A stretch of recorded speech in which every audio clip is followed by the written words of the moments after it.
Emagrecer nem sempre depende apenas de dieta e atividade física.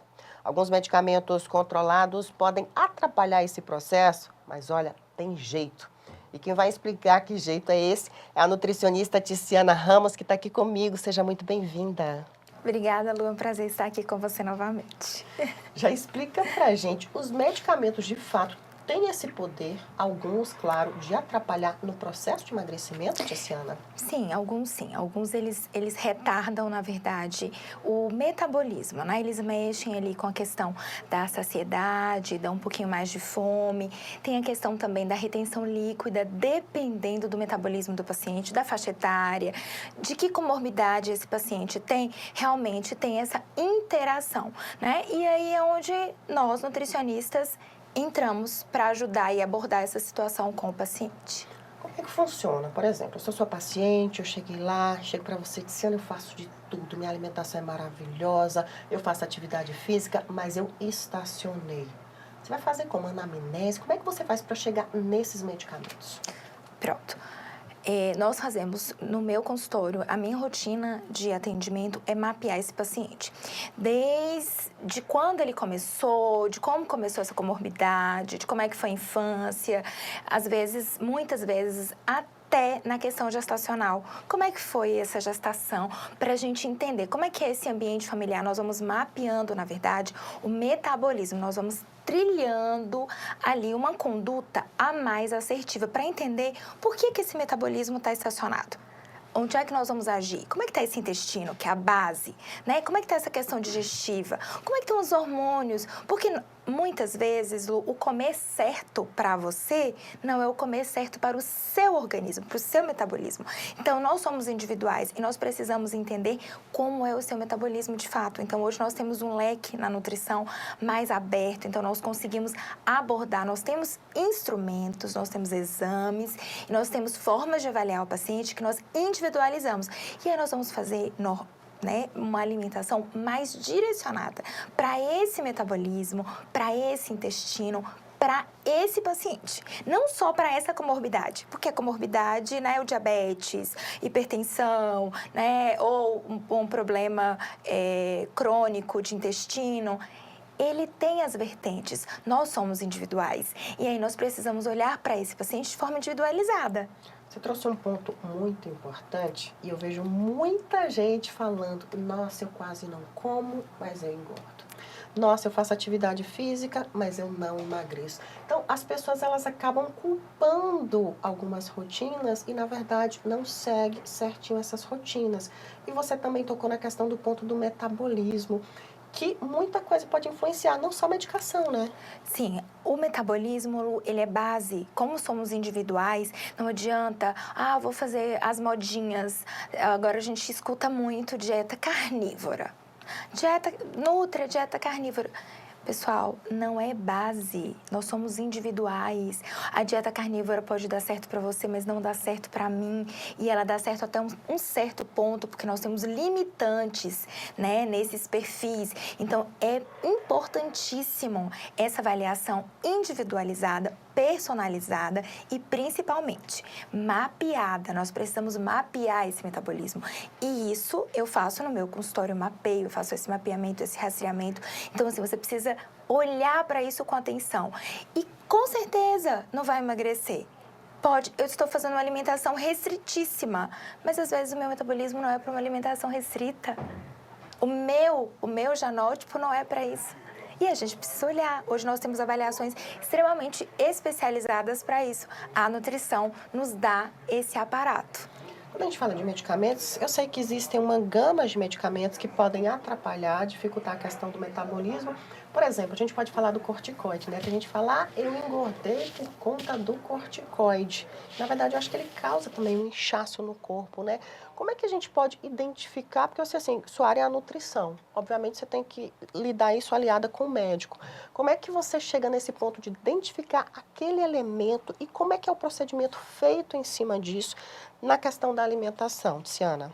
Então, o corticoide, como outros medicamentos, eles causam algumas interações metabólicas mesmo, como retenção líquida, como mexer com a microbiota intestinal. Então, a gente precisa avaliar esse paciente, qual é a causa. para ver as consequências desse uso e avaliar de forma individualizada mesmo, né? Então, assim, como é que tá esses exames? Nós temos o nutricionista, né? A minha especialidade me capacita a fazer isso. Então, nós olhamos de forma os exames que vão te dar esse aparato. Olhar, por que esse paciente não está perdendo peso? Né? Por que esse paciente, usando o corticoide, está retendo o líquido? Então, nós vamos criar estratégia para poder fazer com que esse paciente ative esse metabolismo, reoxigene essas células e faça com que ele realmente tenha o objetivo, né, necessário. E também, Lu, absorva os nutrientes necessários, porque não é só perder peso. Você precisa estar nutrido, você precisa olhar esses parâmetros, porque se as vitaminas estiverem baixas, esse paciente vai reter líquido, esse paciente não perde peso. Se esse paciente tiver com uma demanda energética abaixo do que ele precisa, ou proteica, ele também não perde peso, entendeu? Então, é importante, se a microbiota ela não estiver adequada para esse paciente, ele também não vai perder peso, Lu. Ele vai estagnar, ele vai estabilizar ali e muitas vezes é o que a gente chama, é um paciente que chega no consultório magro, né?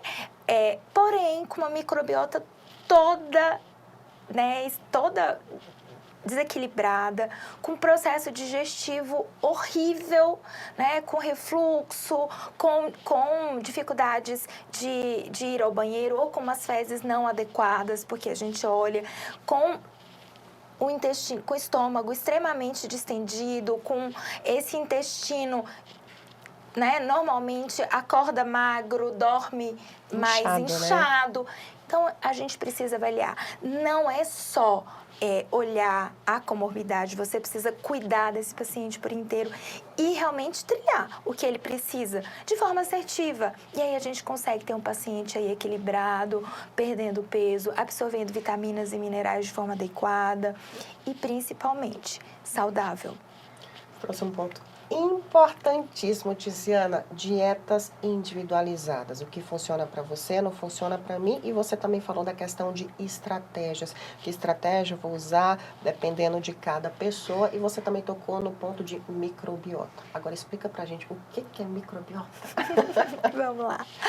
A microbiota, ela é a composição do nosso intestino. Nós temos bactérias, né, que compõem a nossa flora bacteriana, o nosso intestino ali. Nós temos um intestino saudável, com composições de bactérias que favorecem e bactérias que não favorecem. O que acontece com esse intestino? Nós criamos pequenas fissuras, vamos falar assim, nessa barreira ali intestinal, nessa flora. E aí, nós contaminamos esse intestino, trazemos itens e bactérias que não são dessa região para essa região. Alimentos que não são dessa região para essa região. E aí nós ficamos com esse intestino desequilibrado. Pode ser uma SIBO, pode ser uma SIFO, pode ser uma IMO, que são siglas que nós identificamos, são níveis de inflamação no intestino, né? De desequilíbrio, vamos dizer assim, dessa não compensação. E aí onde entra a individualidade. Eu tenho a minha composição, você tem a sua, e as pessoas têm a delas. E aí a gente precisa avaliar qual é a sua composição. Não é simplesmente você prescrever um probiótico. Mas por mais que seja individualizado, tem aqueles alimentos que, no geral, vai causar um mal-estar ou que são ruins para todas as pessoas? Sim, nós temos alimentos que nós falamos que são pré-bióticos, que formam, que favorecem essa flora positiva, né? Então, quando nós colocamos mais frutas, mais fibras e água, hidratamos, nós temos alimentos pré-bióticos. Então, por exemplo, uva, caju, nós estamos aí na época, né? Acerola, goiaba, são frutas da nossa época, favorecem a nossa microbiota desde que ingerimos água. E aí, onde entra também a diversidade de verduras, né? Então, as verduras mais coloridas, mais fibra, a cenoura crua, a beterraba crua, nós estamos na época do morango, né? Então, o morango já está mais acessível, e aí a gente consegue a couve, o alface, Até mesmo a batata, ela tem um papel muito importante, né? Aí a gente entra, assim, nos preparos. O feijão, ele é importante, mas algumas pessoas já não podem. Inchada, Por né? quê? Porque ele tem uma quantidade de oxalato. Então, nós temos que saber preparar, né? E aí tem o alho, a cebola, são alimentos que fermentam mais, que dão mais distensão. O brócolis é maravilhoso, mas não é todo mundo que pode comer brócolis. E se tem esses indícios, se você está sentindo esses indícios, importantíssimo uma nutri que entenda de intestino, uma nutri que seja uma nutri funcional, que trabalhe a parte gástrica. Por quê? Porque ela vai olhar o seu estômago, o seu intestino de forma individualizada para ajustar. Hoje você pode não conseguir comer feijão, mas depois do tratamento você vai conseguir. E aí é onde a gente vai introduzindo e olhando realmente a individualidade, né, Lu? Muito bom conversar com você, muito bacana. Acho que é um assunto muito pertinente, todo mundo precisa ficar de olho nisso. Queria muito agradecer a sua participação, muito obrigada. Obrigada, Lu, obrigada a você.